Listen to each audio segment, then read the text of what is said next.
마켓무버입니다. 잠시 쉬어가는 듯했던 방산주의 주가가 다시 높이 뛰어오르고 있습니다. 지난 주말 사이 우리가 연휴로 쉬어가던 동안 많은 일들이 있었는데요. 미국의 트럼프 대통령 그리고 우크라이나의 젤렌스키 대통령이 정상회담을 가졌지만 결국에는 그 어떠한 협상도 이루지 못한 채 노 딜로 끝나게 되었습니다. 트럼프와 젤렌스키는 안전 보장 문제로 대립하고 또 충돌하면서 각을 세웠는데요. 젤렌스키 대통령이 미국에게 명확한 안보 보장 조치를 해달라라고 요구했지만 트럼프 대통령은 무례하다라고 발언하기까지 했습니다. 외교 관계에서 나올 수 있는 발언으로는 다소 이례적인 표현으로도 보이는데요. 또 그러면서 트럼프 대통령은 우크라이나의 안보는 유럽의 도움을 받으라면서 사실상 젤렌스키 대통령을 내쳤습니다. 그러면서 우크라이나의 정권 교체까지 거론하면서 압박 수위를 더 높여나가고 있는 상황입니다. 이후로 며칠 되지 않아서 유럽 주요국 정상들과 또 젤렌스키 대통령이 한자리에 모였습니다. 우크라 전쟁 문의를 논의했는데요. 모든 국가들의 정상들이 미국의 군사 지원이 없다는 가정하에 방산비, 방위비의 증액이 필요하다라는 점에 있어서 뜻을 모은 것으로 확인이 됐습니다. 따라서 유럽 증시에서 방산주들 라인메탈과 레오나르도, BA 등이 급등 마감하기도 했고요. 이러한 투자 심리가 우리 증시에도 옮겨 붙으면서 국내 방산주들의 흐름이 굉장히 양호하게 흘러가고 있습니다. 이러한 흐름 속에서 한국투자증권은 각자 도생의 시대 안에서 방위산업 업종에 대해서 비중 확대를 권고하는 리포트를 제시하기도 했습니다. 방산의 수출 타깃이 비유럽 국가 그리고 이미 고객인 유럽 국가 안에서 더 확장될 수 있다라고 바라봤습니다. 결국에 방산 수출 모멘텀이 더 장기적으로 지속될 것이라는 분석과 함께 두 가지 혜택이 집중될 것으로 봤는데요. 먼저 유럽 업체들의 방위비 증가 기조 안에서 유럽 업체들의 공급이 유럽 내부에 더욱 집중될 것이라면서 이에 따라서 중동과 동남아시아 지역 내에서 경쟁 감도는 감소할 것으로 바라봤습니다. 우리나라 업체들의 수혜가 기대된다라는 이야기고요. 두 번째로는 유럽 내 늘어나는 초과 수요에 대응을 하게 되면서 우리나라에서 직접적으로 수출 물량 더 늘어날 것으로 봤습니다. 특히 폴란드와 루마니아 국내 업체들의 현지 생산 거점을 마련 중인 곳이기 때문에 이러한 지점들을 거점으로 수출 모멘텀 더 늘어날 것으로 봤는데요. 그러면서 최선호주로는 한화 에어로스페이스를 꼽았습니다. 이 개선 증가폭이 가장 가파른 데다가 가장 많은 수출 파이프라인 국가들을 보유하고 있기 때문이다라고 정리를 했는데요. K9의 폴란드향, 레드백의 루마니아향 수출이 더 늘어날 것으로 봤고요. 천무의 경우에는 유럽 안에서 에스토니아, 노르웨이, 핀란드까지 파이프라인 더 넓혀갈 것이다라고 전망을 했습니다. 뿐만 아니라 비유럽 지역의 수출 파이프라인도 계속해서 늘어나고 있다라고 평가를 했는데요. K9과 레드백의 경우 인도와 베트남, 사우디아라비아, 아랍에미리트까지 확장을 하는 가운데 천무가 말레이시아까지 또 진출할 것으로 봤습니다. 육군의 전력을 강화하기 위한으로 말레이시아 쪽에서도 천무 수입을 검토하고 있는 것으로 알려지고 있기 때문입니다. 한화 에어로스페이스 방산주 안에서 주도주 역할 어디까지 더 톡톡히 해줄 수 있을지 지켜보셔도 좋겠습니다. 마켓무버 전해드렸습니다.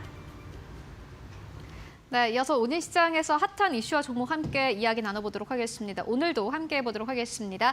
지시인포의 박근호 이사 모셨습니다. 안녕하십니까? 안녕하십니까? 네, 오늘도 시장 이야기를 해보도록 하겠습니다. 오늘은 첫 번째 주제로 어떠한 이야기를 해보면 좋을까요? 네, 주제 나갑니다. 조정장 속에서 방산주가 변동성을 키우고 있습니다. 앞으로의 전망 그리고 투자 전략 궁금합니다. 앞서서 신민영 앵커가 잘 정리를 해주셨습니다만은 방산주는 앞으로 수요가 늘어날 수밖에 없을 것 같아요. 보니까는 간밤에 열렸던 유럽 증시에서 독일 내 증시에서 특히나 방산주가 급등을 한 것이 굉장히 이례적이었고 오늘 한국 증시에서도 역시나 방산주들의 급등을 빼놓고는 이야기할 수가 없을 것 같은데 그런데 주가에 대한 좀 부담감이 있는 건 사실이고요. 그렇죠. 전략 특히 궁금합니다. 이제 다들 보셨을 거예요. 너무 이제 TV만 틀면 나왔던 거기 때문에. 근데 저는 이거 트럼프와 젤렌스키의 이제 그 회담을 보면서 이상하다라고 느낀 게 뭐냐면 이거를 왜 생중계를 할까? 국가 원수들끼리 회담하는데 생중계한 거 보신 적 있으세요? 저는 처음 보는데. 그래서 일부러 이제 트럼프가 어느 정도 좀 각본을 짜놓고 일단 좀 어떤 그 광물 계약과 관련돼서 유리한 고지를 차지하기 위해서 좀 약간 오버 액션을 한 게 아닌가라고 개인적으로 생각을 하고 있는데 기사에 나오는 지금 두 가지가 좀 약간 체크를 해야 될 것 같아요. 일단 방산주를 다루는 뉴스들과 방산주를 다루지 않고 트럼프와 젤렌스키 회담을 보도한 내용이 완전히 다르거든요. 이제 뭐가 다른지 좀 설명을 드리면 일단 뭐 그 금전적인 지원, 그 다음에 직접적인 무기 지원을 하지 않겠다라고 이제 말을 했는데 실질적으로 얘기를 하긴 했죠. 근데 그 다음에 방산주를 다루지 않는 뉴스들을 보면 완전히 다른 뉘앙스의 뉴스들이 나왔어요. 이제 어떤 식이냐면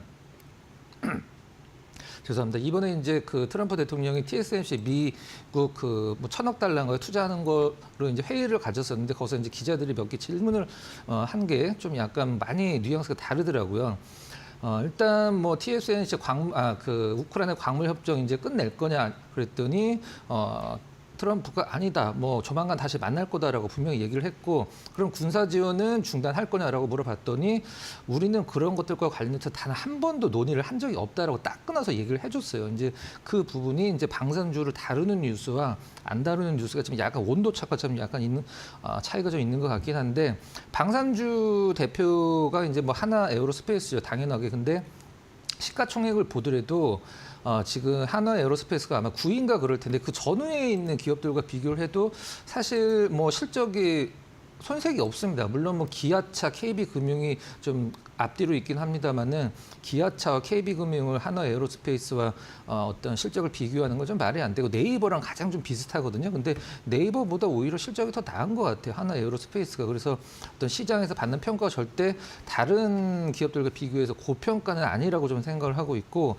일단 지금 한화 에어로스페이스가 이제 다른 방산주들의 펄을 다 올려놓은 상황이죠. 그래서 제일 중요한 건 한화 에어로스페이스가 시세를 유지를 하느냐 아니면은 좀 꺾이느냐인데 저는 제가 만약에 방산주를 갖고 있다라고 하면은 사실 생중계를 하는 것을 보고 그다음에 트럼프 대통령의 후에 이제 TSMC 그 투자회의에서 얘기한 언급을 봤을 때 이게 이제 뭐 이런 오늘 정도 어떤 주가 퍼포먼스가 며칠 동안 지속될 것 같지는 않거든요. 또 만약에 뭐 젤렌스키를 다시 만난다. 아니면 어떻게 한다 이런 얘기가 후속타로 나왔을 때 좀 시세가 꺾이는 건 좀 당연하거든요. 근데 실적은 걱정할 게 없는데 중요한 건 이거죠. 지금 한화 에어로스페이스 기준으로 지금 한 3년 동안 거의 계약이 풀부킹이 되어 있는 상황입니다. 그래서 그 어떤 나라가 돈을 싸들고 와서 K9 자주포를 달라고 해도 팔 수가 없어요. 만들어 줄 수가 없습니다. 3년 동안은. 그래서 실적이 뭐 작년 대비해서 올해까지는 뭐 성장할 것으로 예상을 하긴 합니다만은 지금 주가에 그게 어느 정도 좀 녹아들어 있는지는 뭐 개인 판단에 맡기고요. 저는 개인적으로는 전략을 말씀드린다라고 하면 내일 오늘만큼 오르진 않을 거예요. 그래서 좀 약간 주춤한다 하면 전부는 아니더라도 한 뭐 절반이나 3분의 1 정도는 일단 뭐 지금 손해 보고 있는 분들이 대한민국에 한 분도 안 계신 상황이니까 저는 좀 뭐 어느 정도 익절을 권해드리도록 하겠습니다. 많이 올랐기 때문에 지금 이 시점에서 가지고 계신 분들이라면 그래도 어느 정도는 차익을 실현하는 게 맞지 않겠느냐라는 의견 듣고 왔고요. 그래도 중요한 건 이거예요. 앞으로 올라갈 수 있을까? 왜냐하면 그래서 제가 방산 좋긴 좋죠. 네. 악재가 없을까라고 네. 해서 막 찾아봤더니 유럽 기업들이 한국 방산 기업의 견제가 엄청 심하더라고요. 유럽 네. 내에서도 네. 카르텔이 분명히 있고 만약에 이 이슈가 뉴스에 나오게 된다면은 지금 진입 시점이 맞을까 하는 좀 고민도 그것도 있고요. 저는 이제 엔비디아를 좀 약간 타산지석으로 삼아야 된다고 생각을 하고 있는데 너무 좋은 주식도 시장에서 조금씩 스크래치가 나기 시작하면 보는 뷰가 완벽하게 좀 다르거든요. 근데 그거는 그러니까요. 한 가지 전제 조건이 있죠. 엄청 많이 올랐을 때. 근데 지금 방산주가 뭐 앞서도 말씀드렸듯이 전후의 시가총액 종목군들과 비교를 했을 때 그렇게 하나는 비싼 편은 아니거든요. 근데 너무 고평가다 이건 아니지만 그래도 일단 뭐 어떤 뉴스의 어떤 이런 뭐 타이틀로 너무 크게 움직이는 것은 조금은 일단 뭐 경계를 해야 되겠다. 이렇게 떨어진다는 얘기가 아니고요. 좋긴 무슨 좋은데 말씀인지 알겠습니다. 좋긴 좋은데 트럼프의 입이 어떤 주가를 결정을 하니까 그건 좀 약간 경계를 하자. 이렇게 좀 말씀드리도록 하겠습니다. 그게 이제 한화 에어로스페이스가 실적이 정말 좋습니다. 네. 계속해서 말씀해 주셨습니다마는 실적 좋고 그만큼 주가가 계속해서 잘 가면 좋은데 이 커플링이 분명히 깨지는 순간이 한 번쯤은 올 겁니다. 그렇기 때문에 그 부분을 주의하면서 앞으로 방산 업종을 잘 살펴보자라는 의견을 정리해 보고 가도록 하겠습니다.